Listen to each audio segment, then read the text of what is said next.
Do you want more success, more growth, more results? Then it's time for the Boundless Success Accelerator from the Modern Observer Group. This isn't your average coaching program. It's where top performers come to dominate. Weekly group sessions, on-demand coaching, a community that's got your back, and a power-packed library of tools to supercharge your business and career. No more excuses, no more waiting. Get in, level up, and start building the life you've been dreaming about. Visit us at modernobserver.com/boundlesssuccess to join today. Let's get you to the next level. We're here because the news is being distorted. We're here because people are being inundated with misinformation on social media.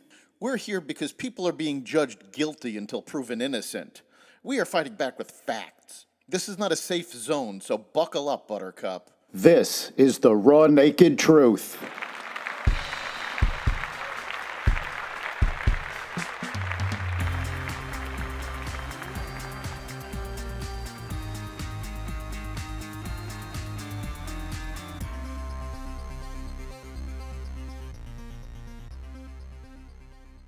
Talks resume for peace in Ukraine.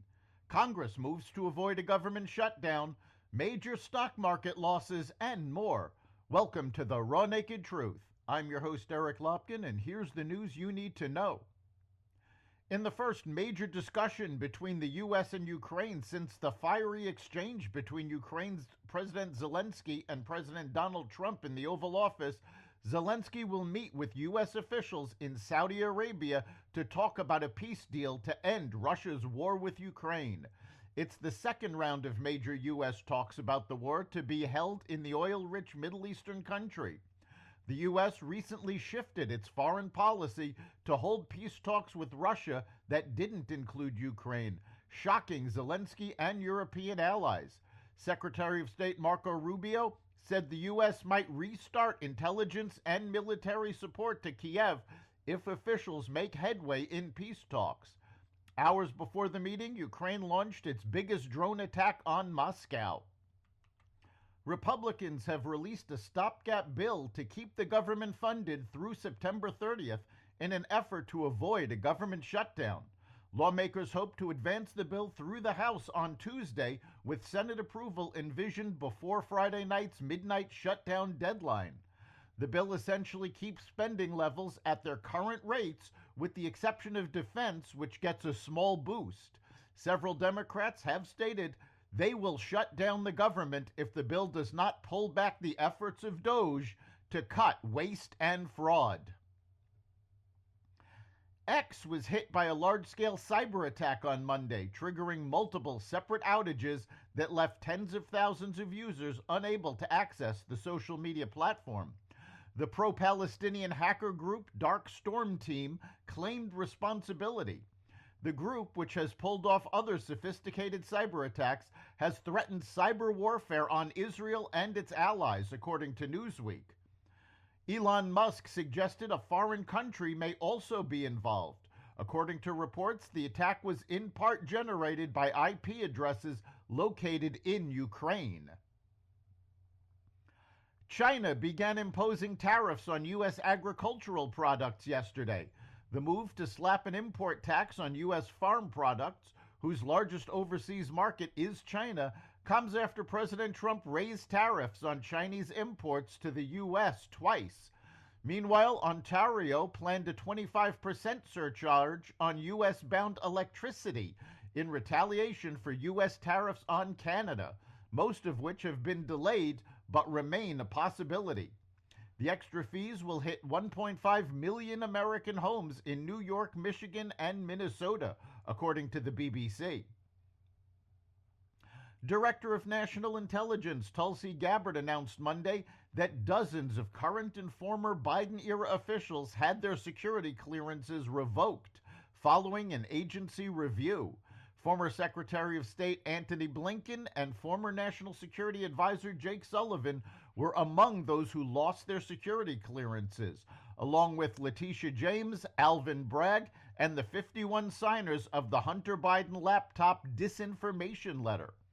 Former President Biden's security clearance was also revoked and he will no longer receive access to the president's daily briefing. All three major U.S. stock indexes continued to fall on Monday in a sign of growing economic pessimism and concern over the impact of Trump's tariffs. The president's top economic advisors downplayed the slump. There are a lot of reasons to be extremely bullish about the economy going forward, but for sure, this quarter there are some blips in the data. White House National Economic Council Director Kevin Hassett told CNBC, putting a positive spin on the numbers. What's going to happen is the first quarter is going to squeak into the positive category, and then the second quarter is going to take off as everybody sees the reality of the tax cuts. The key factor in a potential recession is that American consumers have been relying on credit cards to keep spending levels up. Consumers are now reaching the limits of their credit and cannot continue the spending pace.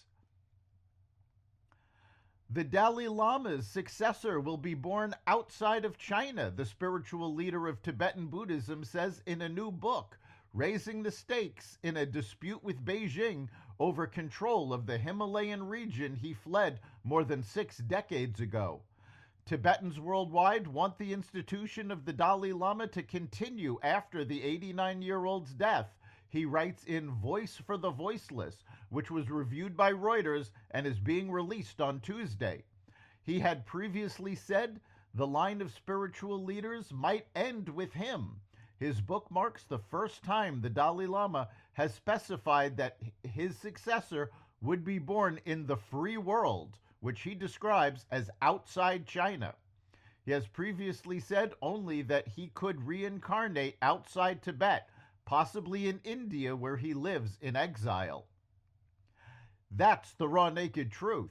You can catch every episode of the Raw Naked Truth Daily News Brief, as well as our sister podcast, Carnivore Radio, with news analysis and commentary, and the rest of the Xvadio Podcast Network at xvadio.com, the Apple Podcasts app, YouTube, Rumble, Spotify, iHeartRadio, Audible, Amazon Music, and other platforms that respect freedom of speech. We'll see you next time.